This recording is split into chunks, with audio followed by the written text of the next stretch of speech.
This is Main Street Papakura, and these are the veterans of the Long Range Desert Group, the LRDG, who in World War II fought a clandestine campaign against Hitler's armies in North Africa. Alongside the LRDG was a tiny military unit whose reputation would be forged in the desert, the British SAS. Members of the Long Range Desert Group, we honour you for your service to your country. Today, as the veterans are honoured, a new generation of young Kiwi men is preparing to fight overseas. They are the soldiers of the New Zealand SAS.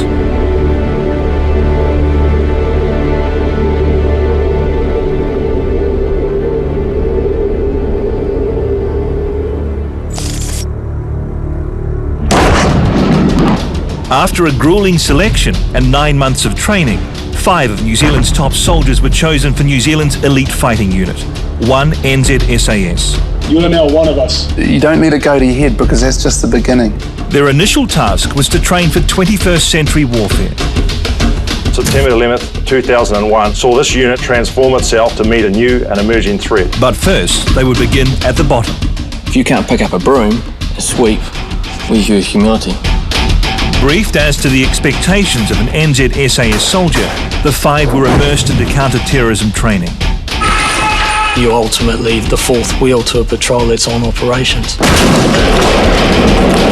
Do they trust you? Are you going to be good enough? After proving themselves in CT, now they must move from urban battlefields to the open terrain. After 3 months inside New Zealand's most secretive military unit, life has changed considerably for its 5 newest members. Training wheels have come off. The burden and responsibility goes back on you, to go and do a bit more of your own training. Those still on probation, they're more at ease with a life where only immediate family and friends are aware of their real profession. Most of the people know that you're in the army, and the army's a big place. Or you're in the Navy. Whatever sort of suits you on the day, really. Let's speed it up now. Although each excelled in the counter-terrorism training, the 5 know without combat experience under their belts, they're far from being true NZSAS soldiers. You want to get out there, you want to be deployed, you want to go on operations, and you want to test everything you've learned. It's all you're here for, is to do your job. Yeah, you're here to do your job.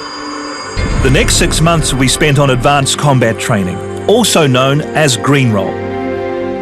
Green Roll Squadron is that element that would deploy offshore to conduct sort of what we would term to be traditional war or combat operations.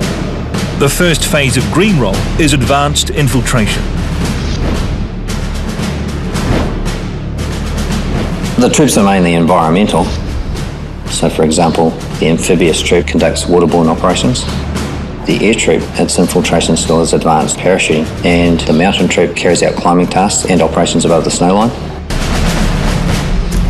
During the 9-month cycle of training, the 5 experienced all the infiltration techniques.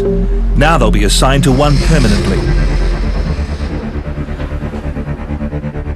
The squadron commander gives notice to the 5. 1 will go to amphibious troop, 3 to air troop. Yeah, I can fall like a rock, so you can be air troop. And the last man to mountain troop. With their troop allocations decided, the 5 now begin their advanced infiltration training. Okay, so by the end of it, training year is, as we've already discussed, looking at your own infill skill training. So with the exercise in particular, we'll be concentrating on basic survival there. We'll be looking at snow caves and those sort of elements we've spoken through. For the 5, there is an additional private challenge to meet. That is to earn the respect of their NZSAS peers. After a while, some cases it took a year and a half. FIA would actually come up and say, hello, how you going? And then from that time you sort of realise that you're accepted into the unit. They're very Joe cool, and I'm sure you've noticed, you sit around and have a conversation with them, there are a lot of silences. Because, they sit there and somebody will start up something. Very difficult to have a real conversation with them. They just nod and they, yeah, mate, and there'll be a silence for 5 minutes. You don't want people who have absence of emotion. They're dangerous because they can't experience fear. Therefore, they'll do things without thinking about the consequences. The soldier selected for Mountain Troop must learn to infiltrate into some of the harshest and deadliest alpine conditions in New Zealand. SAS soldier is about being able to fit in with, adapt or mould to his environment. Mountain Troop's newest member soon discovers the endurance levels needed to travel across the Southern Alps are unlike anything he's faced before. As they continue their dogged progress, they stop only to hide the tracks of their skis to confuse any enemy. The temperature falls further and the terrain worsens. No one says a word. This is all in a day's work for Mountain Troop. There are people who operate far from any comfort zone, far from any safety zone, and they do so for extended periods of time. As the weather closes in, they have no choice but to make camp.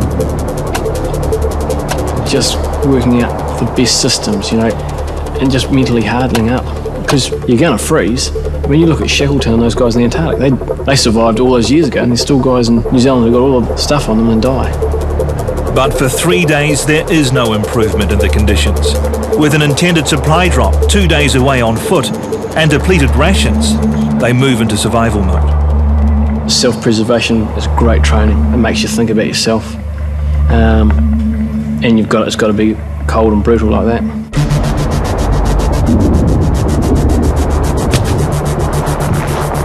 Eventually, it's the sniper rifle that keeps them fed, not a moment too soon. A fast-moving weather front forces Mountain Troop into another phase of training. With no time to waste, they must abandon the tents and build a snow cave. This ice home will protect them from the elements, and here they must stay until the weather clears. We probably crammed 6 or 7 years worth of work into that day. There's no 8-hour day. There's no knocking off for a break. This is my break, we're going to have a break. If I felt that we couldn't have a meal, we didn't have a meal. After 5 days, the weather finally breaks, and with it the chance to get fresh supplies. For Mountain Troop's newest member, it's been a baptism of endurance. For one of his mates, the challenge is not in the alpine cold, but in Auckland's bustling port, where the newest soldier in Amphib Troop is about to take part in a covert nighttime infiltration. Those people who are advanced swimmers, they'll go into the amphibious troop. In silence, the NZSAS divers slip into the water from a small jetty. Their target is a ferry, doubling as an enemy vessel.